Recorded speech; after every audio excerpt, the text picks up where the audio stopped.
Hello friends, എല്ലാവർക്കും Kiran study സർക്കിളിന്റെ പുതിയൊരു വീഡിയോയിലേക്ക് സ്വാഗതം. അങ്ങനെ ഒരാഴ്ച കഴിഞ്ഞ ശേഷം നമ്മൾ വീണ്ടും കാണുവാണ്.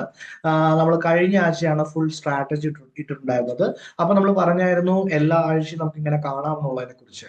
അപ്പൊ ഡിഗ്രി ലെവൽ എക്സാംസിന്റെ 2026 KPSM, അത് എന്റെ പേര് കിരൺ ആയതുകൊണ്ട് കിരൺ PSC സ്റ്റഡി മെത്തേഡിലെ വീക്ക് 2 ആണ് നമ്മൾ ഇന്ന് ഡിസ്കസ് ചെയ്യാൻ വേണ്ടി പോകുന്നത്. ഓക്കെ, അപ്പൊ നമുക്ക് നേരിട്ട് ക്ലാസ്സിലേക്ക് കിടക്കാം. സാധാരണഗതിയിൽ ഇവിടെ ഇതൊക്കെ നോക്കിയിട്ട് എന്താ പറയാ, ചാനലൊക്കെ ഉണ്ട്, അതില് എന്താ പറയാ ജോയിൻ ചെയ്യുന്നൊക്കെ പറയാറുണ്ടല്ലോ. ചാനൽ അവിടെ ഉണ്ട്, നിങ്ങൾ കുറച്ചു കാലമായിട്ട് കാണുന്നുണ്ടല്ലോ. ഓക്കെ, കണ്ടിന്യൂസ് ആയി കണ്ടുകൊണ്ടിരിക്കുന്നല്ലേ, സംഭവം അവിടെ ഉണ്ട്. നോക്കുക, ലാസ്റ്റ് ഞാൻ ഒന്നുകൂടി പറയാം. ഓക്കെ, നമുക്ക് ഇന്ന് നേരിട്ട് എന്ത് ചെയ്യാം, ക്ലാസ്സിലോട്ട് കിടക്കാം. ഓക്കെ, അപ്പൊ അങ്ങനെയാണെങ്കിൽ ഒരു PSC എക്സാം ക്രാക്ക് ചെയ്യണമെങ്കിൽ നമുക്ക് 3 കാര്യങ്ങൾ ആവശ്യമുണ്ട്. ഒന്ന് ഹാർഡ് വർക്കാണ്, 2 സ്മാർട്ട് വർക്കാണ്, 3 ലക്കാണ്. ഓക്കെ, ലക്ക് എന്ന് വെച്ച് കഴിഞ്ഞാൽ ഏത് എക്സാം സ്റ്റേജിലാണ് എങ്ങനെയാന്നുള്ളത്. സ്മാർട്ട് വർക്ക് ആണ് ഞാൻ നിങ്ങളെ ഗൈഡ് ചെയ്തുകൊണ്ടിരിക്കുന്നത്. ഹാർഡ് വർക്ക് നിങ്ങൾ തന്നെ ചെയ്യണം. ഹാർഡ് വർക്കും സ്മാർട്ട് വർക്കും കയ്യിലുണ്ടെങ്കിൽ നമ്മൾ ലെക്ക് എന്ത് ചെയ്യും, നമ്മുടെ കൂടെ വരും എന്ന് പറഞ്ഞിട്ടാണ് നമ്മൾ ചെയ്യാൻ വേണ്ടി പോകുന്നത്. ഇതിൽ ലെക്കിനെ കുറിച്ചുള്ള വിവിധ സ്റ്റേജിനെ കുറിച്ചുള്ള കാര്യങ്ങളെല്ലാം വരുന്ന വീക്കുകൾ നമ്മൾ എന്ത് ചെയ്യുന്നതായിരിക്കും, ഡിസ്കസ് ചെയ്യുന്നതായിരിക്കും. നമുക്ക് തുടങ്ങിയിട്ടല്ലേ ഉള്ളൂ, ഒരാഴ്ചയല്ലേ ആയിട്ടുള്ളൂ. ഓക്കെ, നമുക്ക് സമയമുണ്ട്. പതുക്കെ പതുക്കെ നമുക്ക് എന്ത് ചെയ്യാം, എല്ലാം മുന്നിലേക്ക് കടക്കാം. അപ്പൊ ഇത് കിരൺ PSC സ്റ്റഡി മെത്തേഡ് ആണ്. എന്ന് വെച്ച് കഴിഞ്ഞാൽ ഞാൻ എന്താണോ തരുന്നത് അത് പഠിക്കാൻ മാത്രമേ നിങ്ങൾക്ക് സമയം ഉണ്ടാവുള്ളൂ. ഒരു 50% സിലബസ് ആണ് പഠിക്കുക. നമ്മൾ മാക്സിമം മാർക്ക് എന്ത് ചെയ്യുന്നതായിരിക്കും, സ്കോർ ചെയ്യുന്നതായിരിക്കും. ഓക്കെ, കറണ്ട് അഫയേഴ്സ് എന്ന് പറയുന്നത് സിലബസുമായി ബന്ധപ്പെട്ട കാര്യം മാത്രം നമ്മൾ എന്ത് ചെയ്യുള്ളൂ, പഠിക്കാൻ വേണ്ടി പോകുന്നുള്ളൂ. ഇതായിരുന്നു കഴിഞ്ഞ വീക്കിൽ നമ്മൾ തന്നിരുന്ന ടൈം ടേബിൾ എന്ന് പറയുന്നത്. ഓക്കെ, ഒന്നാമത്തെ ടോപ്പിക് ഇന്ത്യൻ ഹിസ്റ്ററിയുമായി ബന്ധപ്പെട്ടതായിരുന്നു. 1773 ആക്ട് തൊട്ട് 1856 ആക്ട് വരെ. രണ്ടാമത്തെ എന്ന് പറയുന്നത് കേരള ഹിസ്റ്ററിയുമായി ബന്ധപ്പെട്ടതായിരുന്നു. Advent of European Portuguese.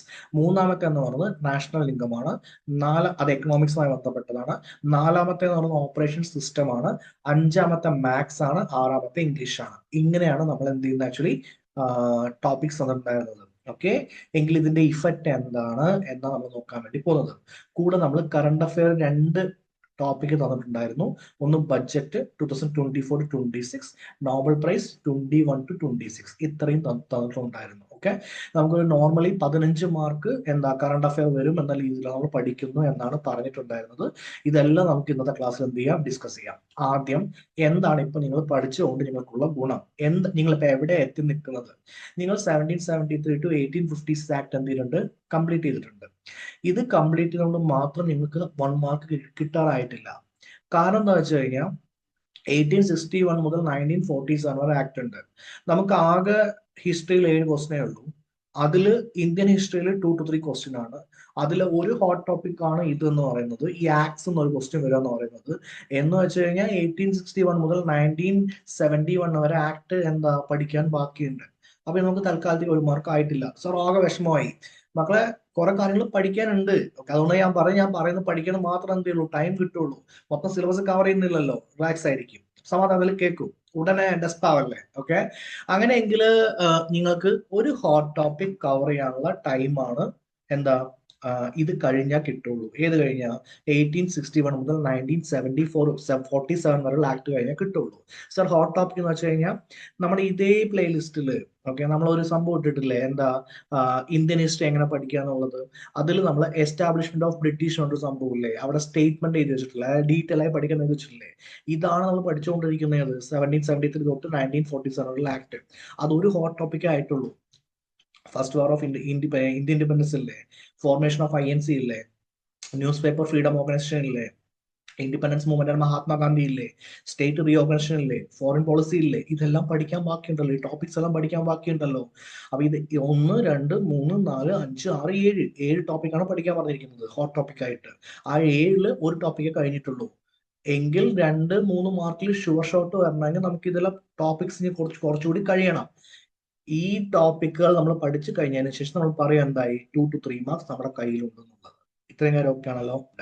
അപ്പൊ എന്താണ് 1773-1856 ആക്ട് പഠിച്ചുകൊണ്ട് നിങ്ങൾക്കുള്ള സംഭവം മനസ്സിലായില്ലേ? അതെ. ഇപ്പൊ നിങ്ങൾക്ക് ഈ ടോപ്പിക്കിനെ കുറിച്ച് നല്ല രീതിയിൽ അറിവുന്നുണ്ടാവും. ഈ ടോപ്പിക്കിലെ ക്വസ്റ്റ്യൻസ് എല്ലാം കണ്ടിട്ടുണ്ടാവും.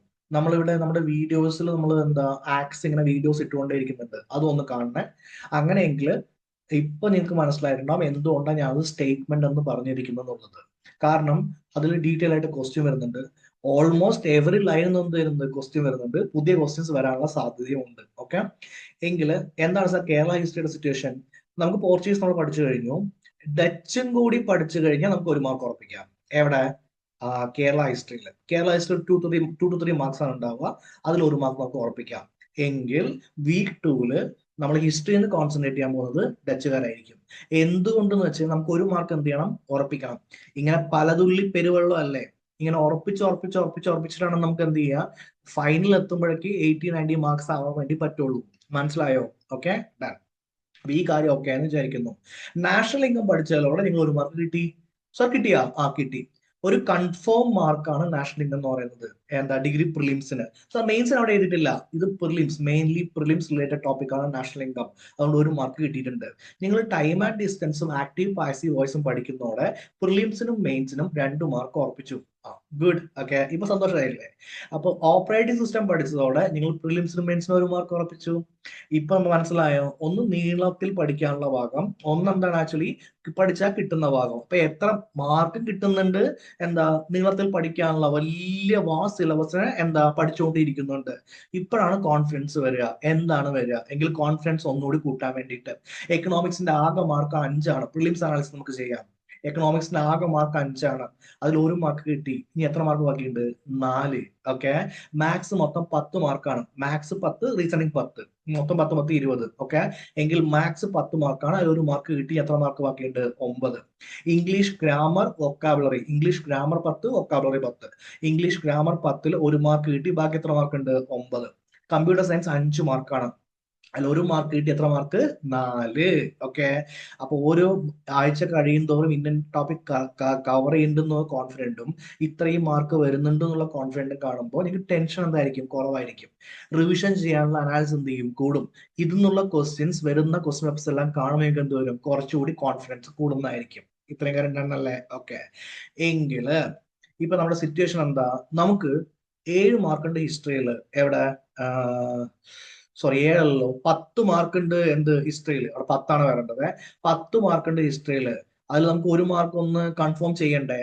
അത് കൺഫേം ചെയ്യാൻ വേണ്ടിയിട്ട് ഈ വീക്കിൽ ആദ്യം വരുന്ന ഭാഗം എന്ന് പറയുന്നത് അഡ്വന്റ് ഓഫ് യൂറോപ്യൻസ് ആണ്. ഡച്ച് പഠിക്കുക.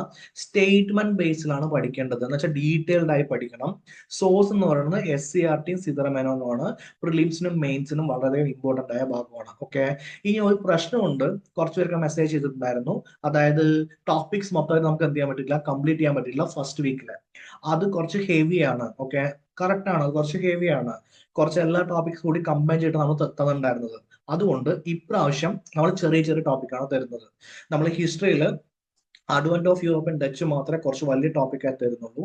ബാക്കി ടോപ്പിക് 2 ഗ്ലോബൽ വാർമിംഗ്, അതായത് എൻവയോൺമെന്റ്, സയൻസ് ആൻഡ് ടെക്നോളജി എന്ന് പറഞ്ഞൊരു ഭാഗമില്ലേ പ്രിലിംസിൽ. ഓക്കെ, 5 മാർക്കിന് അതിലൊരു ഇമ്പോർട്ടന്റ് ആയിട്ടുള്ള ഒരു ഹോട്ട് ടോപ്പിക് ആണ് ഗ്ലോബൽ വാർമിംഗ് എന്ന് പറയുന്നത്. സോഴ്സ്, അപ്പൊ കഴിഞ്ഞ പ്രാവശ്യം നിങ്ങൾ എന്നോട് പറഞ്ഞായിരുന്നു, അതായത് സോഴ്സ് ഞാൻ NCERT ഒക്കെ തരുവാണെങ്കിൽ ഏത് ചാപ്റ്റർ ആണ് നോക്കേണ്ടതെന്ന് കൂടി പറയാൻ വേണ്ടിയിട്ട്. സോ ക്ലാസ് 8ലെ pollution on air and water എന്ന് പറഞ്ഞ ഭാഗം നോക്കുക. ജോഗ്രഫി ക്ലാസ് 9ലെ ക്ലൈമറ്റ് എന്ന് പറഞ്ഞ ഭാഗം നോക്കുക. ക്ലാസ് 11ലെ എൻവയോൺമെന്റൽ ഇഷ്യൂസ് അല്ലെങ്കിൽ ഫിസിക്കൽ ജോഗ്രഫി എന്ന് പറഞ്ഞ എന്ത് ചെയ്യുക ഭാഗം നോക്കുക. ഫാക്ട് ആയിട്ടാണ് പഠിക്കേണ്ടത്, നീട്ടി വലിച്ച് പഠിക്കേണ്ട കാര്യമില്ല. ഇത് കഴിഞ്ഞതിന് ശേഷം നമ്മൾ ക്വസ്റ്റ്യൻ കൂടി ചെയ്യുന്നതായിരിക്കും. ക്വസ്റ്റ്യൻ കൂടി കണ്ടാൽ നിങ്ങൾക്ക് എന്ത് ചെയ്യും? മനസ്സിലാവും എങ്ങനെയാണ് ക്വസ്റ്റ്യൻ വരാൻ പോകുന്നത്. ഓക്കെ അല്ലേ? ഇനി Olympic, summer and winter, art, sports and literature എന്നൊരു ഭാഗമുണ്ട്.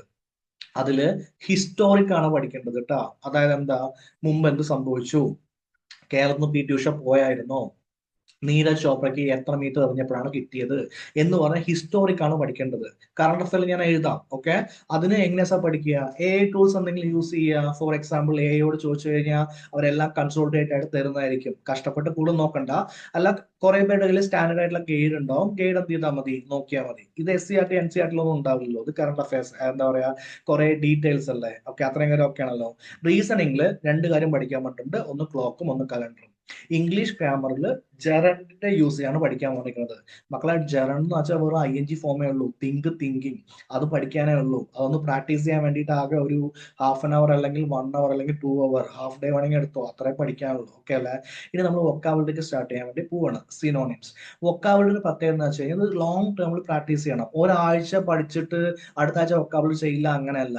എങ്കിൽ എവറി വീക്ക് ഒരു ഹാഫ് ഡേ നമ്മൾ വൊക്കാബുലറി പഠിക്കാൻ വേണ്ടി നോക്കും. സർ ഇവിടെ എവറി വീക്ക് ഒരു ഹാഫ് ഡേ നമ്മൾ സിനോണിംസ് പഠിക്കാൻ വേണ്ടി ഉദ്ദേശിക്കുന്നത് അങ്ങനെയല്ല.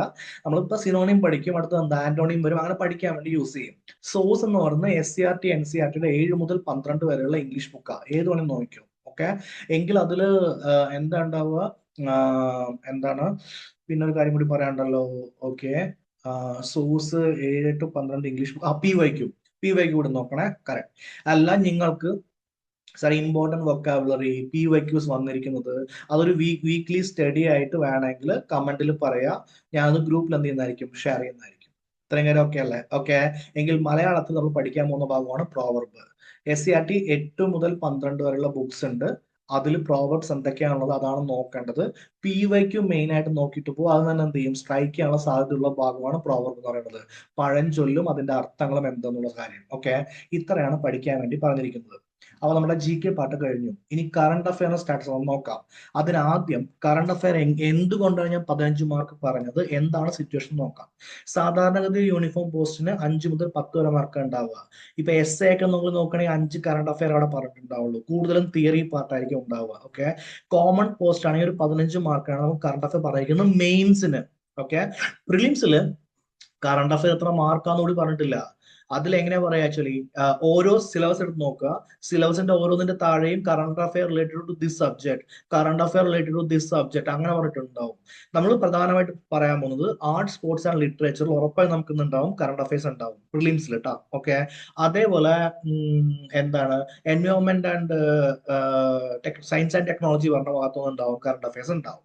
നമ്മൾ ഒരു കാൽക്കുലേഷൻ എത്ര കറണ്ട് അഫയർ കിട്ടിയെന്ന് അറിയണ്ടേ, അല്ലെങ്കിൽ എന്താ നമ്മൾ ചെയ്യുന്ന അറിയണ്ടേ, വെറുതെ കുറെ പഠിച്ചു പോകുന്നുണ്ട് എന്ത് വന്നു അറിയണ്ടേ, അതിനു വേണ്ടി നമ്മൾ കറണ്ട് അഫയറിന്റെ എണ്ണം 15 എന്ന് പറയുന്നതായിരിക്കും. ഓക്കെ, ഈ 15നെ ലോകത്തുള്ള എല്ലാം പഠിച്ചു കഴിഞ്ഞാൽ, അതായത് ഫോർ എക്സാമ്പിൾ PSCയുടെ ബുള്ളറ്റിൻ, ആന, ചേന, ഒരുപാട് കാര്യങ്ങൾ, ഇൻസ്റ്റിറ്റ്യൂട്ട്സിന്റെ ബുക്സ്, കറണ്ട് അഫയർ ബുക്സ്, ഇതെല്ലാം പഠിച്ചു കഴിഞ്ഞാൽ 2 മാർക്ക് കിട്ടാനുള്ള സാധ്യതയുണ്ട്. ഓക്കെ, 7 എണ്ണം കൺഫേം ആണ്, 8 എണ്ണം എന്താ സിലബസ് എന്നാണ്. സാർ എന്ന് വെച്ച് കഴിഞ്ഞാൽ ഒരു ഡിഗ്രി മെയിൻസ് എടുക്കുകയാണെങ്കിൽ ഈ ഒരു കറണ്ട് അഫയർ ടോപ്പിക് ഒന്ന് ഉറപ്പായിട്ട് ഒരു കറണ്ട് അഫയർ ചോദിക്കും എന്നുള്ള കുറച്ച് ഭാഗങ്ങളുണ്ട്. ഹോട്ട് ടോപ്പിക്സ് വേണമെങ്കിൽ വിളിക്കാം. 8 എണ്ണം എന്ന് പറയുന്നത് സിലബസിൽ ബാക്കിയുള്ള എല്ലാ ഭാഗത്തുനിന്നും അവരെന്ത് ചെയ്യും, മാറ്റിയും മറിച്ചും ചോദിച്ചുകൊണ്ടിരിക്കുന്ന ഭാഗമായിരിക്കും. 2 എണ്ണം ന്യൂസ് എന്നായിരിക്കും. ഈ ന്യൂസിലെ 2 എണ്ണത്തിന് പിന്നാലെയല്ല നമ്മൾ പോകുന്നത്. ഓക്കെ, ഇതിലെന്തോ പ്രശ്നമുണ്ടല്ലോ. 8, 7, 15 ആയില്ലേ. ഈ എന്താ പറയാ മാറ്റി മറിച്ച് ചോദിച്ചുകൊണ്ടിരിക്കുന്ന അതിൽ രണ്ടെണ്ണം എന്താണ്, എന്താ പറയാ ന്യൂസ് എന്നാണ്. ഓക്കെ, അപ്പോൾ 6ആണ് ഉള്ളത്. അത് ഞാൻ എന്താ പറയാ എഴുതിയപ്പോ ഉള്ള പ്രശ്നമാണ്. ആക്ച്വലി ഇവിടെ 6ആണ്, ഇവിടെ എന്താ 7ആണ്. 7, 6, 13, 2ആണ്. അപ്പൊ 2 ഡിവൈഡ് 7, 6, ഈ 8 സിലബസ് ഉള്ളതിന് എന്താ 6 ആക്കണം. ഞാൻ എന്ത് ആക്കി തരാം. ഓക്കെ, ഡൺ അല്ലേ? അങ്ങനെയാണെങ്കിൽ ഇപ്പൊ നമ്മൾ കറണ്ട് അഫയർ പഠിച്ചിരിക്കുന്നത് ബഡ്ജറ്റ് ആണ്. ബഡ്ജറ്റ് എന്ന് പറയുന്നത് കൺഫേം കാറ്റഗറിയിലുള്ളതാണ്. കൺഫേം കാറ്റഗറി എന്ന് വെച്ച് കഴിഞ്ഞാൽ ഉറപ്പായിട്ടും ഒരു ഡിഗ്രി ലെവൽ എക്സാം നമുക്ക് ക്വസ്റ്റ്യൻ വരുന്നതായിരിക്കും.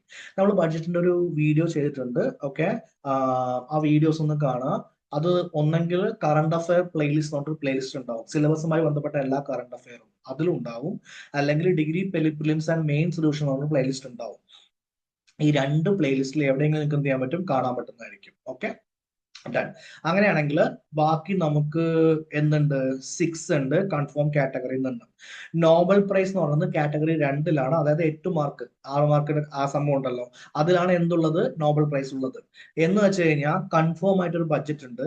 നോബൽ പ്രൈസ് നമുക്ക് എല്ലാപ്പോഴും ഡിഗ്രി എക്സാംസിന് വരുന്ന കാണുന്നില്ല. ഓക്കെ, വരുന്നില്ല എന്നല്ല, ഒരു കൺഫേം ആയിട്ട് വരുന്നില്ല. ഫോർ എക്സാമ്പിൾ നിങ്ങൾ LDC പ്രിപ്പയർ ചെയ്യുന്ന ആളാണെങ്കിലോ, അല്ലെങ്കിൽ VFAക്ക് പ്രിപ്പയർ ചെയ്യുന്ന ആളാണെങ്കിലോ, അല്ലെങ്കിൽ CPO WCPO, അല്ലെങ്കിൽ എന്താ LGS, അതെല്ലാം ആണെങ്കിൽ ഞാൻ ഉറപ്പായിട്ടും പറഞ്ഞിട്ടുണ്ടാവും അവിടെ നോബൽ പ്രൈസ് വരും, കൺഫേം ആണെന്ന് പറഞ്ഞിട്ടുണ്ടാവും. നിങ്ങൾ കണ്ടിട്ടും ഉണ്ടാവും. പക്ഷെ ഡിഗ്രിക്ക് പോകുമ്പോൾ നമുക്ക് നോബൽ പ്രൈസ് അവർ ഉറപ്പിച്ച് ചോദിക്കാൻ നമുക്ക് കാണുന്നില്ല. ഓക്കെ, അതുകൊണ്ട് ചോദിക്കില്ല എന്നല്ല, ഷുവർ ഷോട്ട് വേണ്ടേ, അങ്ങനെ നമുക്ക് കാണുന്നില്ല. അതുകൊണ്ട് നമുക്ക് കാറ്റഗറി 2 വെക്കാം. എങ്കിൽ ഈ പ്രാവശ്യത്തെ നമ്മൾ കറണ്ട് അഫയേഴ്സ് ചെയ്യാൻ പോകുന്നത് എൻവയോൺമെന്റിന്റെ ഭാഗത്തു നിന്നാണ്. 2 സിമ്പിൾ ആയ കറണ്ട് അഫയർ ആണ്, കുറച്ചേ ഉള്ളൂ. ഒന്ന് പുതിയ റംസാർ സൈറ്റ്, വർഷം ഞാൻ പറഞ്ഞിട്ടുണ്ട് 2025-26 ഉള്ള റംസാർ സൈറ്റ്. വെറ്റ്ലാൻഡിന്റെ slogans, world wetland day February 2 2024 തൊട്ട് 2024 തൊട്ട് 26 വരെ വെറ്റ്ലാൻഡ് എന്താ, അതിന്റെ സ്ലോഗൻ എന്താണെന്ന് കൂടി അതിൽ പഠിക്കണം. ഓക്കെ, എൻവയോൺമെന്റൽ ഡേ സെലിബ്രേഷൻ ഉണ്ട്, അത് 2021 തൊട്ട് 2026 പഠിക്കണം. അതിനുള്ള കാരണം ഞാൻ പറഞ്ഞുതരാം. 1972 എൻവയോൺമെന്റൽ സെലിബ്രേഷൻ ചെയ്യാൻ വേണ്ടിയിട്ട് UNEP മീറ്റിംഗ് വിളിക്കുന്നത്. 1972 കൂടെ 50 കൂട്ടിക്കഴിഞ്ഞാൽ 2022 ആയി. 2022 അതിന്റെ 50-ാം വാർഷികമാണ്. ഓക്കെ, ഇനി ആദ്യമായിട്ട് നമ്മൾ എൻവയോൺമെന്റ് ഡേ സെലിബ്രേറ്റ് ചെയ്യാൻ ഉദ്ദേശിക്കുന്നത് 1973 അതിന്റെ കൂടെ 50 കൂട്ടിക്കഴിഞ്ഞാൽ 2023 ആയി. ഓക്കെ, അപ്പൊ അതിന്റെ 50-ാം വാർഷികമാണ് 2023. 2021 മുതൽ 2030 വരെ UN പ്രഖ്യാപിച്ചിരിക്കുന്നത് എന്താന്ന് വെച്ച് കഴിഞ്ഞാൽ എന്താ പറയാ, നമ്മുടെ ഇക്കോ സിസ്റ്റത്തെ കൺസർവ് ചെയ്യുക എന്നുള്ള ഒരു പദ്ധതി പ്രഖ്യാപിച്ചിട്ടുണ്ട്. ഈ ഇക്കോ സിസ്റ്റം കൺസർവ് ചെയ്യാൻ വേണ്ടി 2021 പ്രഖ്യാപിച്ച UN പദ്ധതിക്ക് അനുസരിച്ചാണ്, എന്റെ ഓർമ്മ ശരിയാണെങ്കിൽ 2024 അല്ലെങ്കിൽ 2025 പ്രധാനപ്പെട്ട ഒരു ലക്ഷ്യം, എന്റെ ഓർമ്മ ശരിയാണ് 2024 2024 പ്രധാനപ്പെട്ട ഒരു ലക്ഷ്യം എന്ന് വെച്ച് കഴിഞ്ഞാൽ ഇത് ഈ 2021 to 2030 കൺസർവേഷൻ പ്രഖ്യാപിച്ചതിന്റെ പ്രധാന ലക്ഷ്യമായി എടുത്തിട്ടുണ്ട്. അതുകൊണ്ടാണ് 2021 തൊട്ട് 2026 വരെ പഠിക്കാൻ വേണ്ടി പറഞ്ഞത്. എല്ലാ കറണ്ട് അഫെയറും 2021 പഠിക്കാൻ വേണ്ടി പറഞ്ഞിട്ടില്ല. I will give you years. Okay, ഇവിടെ ഇയേഴ്സ് തരുന്നില്ലേ, ഇന്ന വർഷം പഠിച്ചിട്ട് പോവാം. അതുകൊണ്ട് അവിടെ എന്ത് ചെയ്യും, ക്വസ്റ്റ്യൻ തരുന്നതായിരിക്കും. ഇത്രയും കാര്യം ഓക്കെ ആണല്ലോ? അതെ. ഇനി ഞാൻ പറയട്ടെ, എന്റെ പേര് കിരൺ. അവിടെ @കിരൺ സ്റ്റഡി സർക്കിൾ ഡിഗ്രി എന്ന് പറഞ്ഞിട്ട് ഒരു ചാനലുണ്ട്, ടെലിഗ്രാം ചാനൽ, ജോയിൻ ചെയ്യാവുന്നതാണ്. @കിരൺ PSC സ്റ്റഡി സർക്കിൾ എന്ന് പറഞ്ഞിട്ട് കോമൺ ആയ ചാനലുണ്ട്, ജോയിൻ ചെയ്യാവുന്നതാണ്. So all the best. നന്നായി പഠിക്കേണ്ടെന്ന് വിചാരിക്കുന്നു. എന്ത് ഡൗട്ട് ഉണ്ടെങ്കിലും ചോദിക്കുക. ഓക്കെ, ഓരോ വീക്കിലും എന്താ സംഭവിക്കുന്നുള്ളതിനെ കുറിച്ച് നോക്കിയിട്ട് വരണം.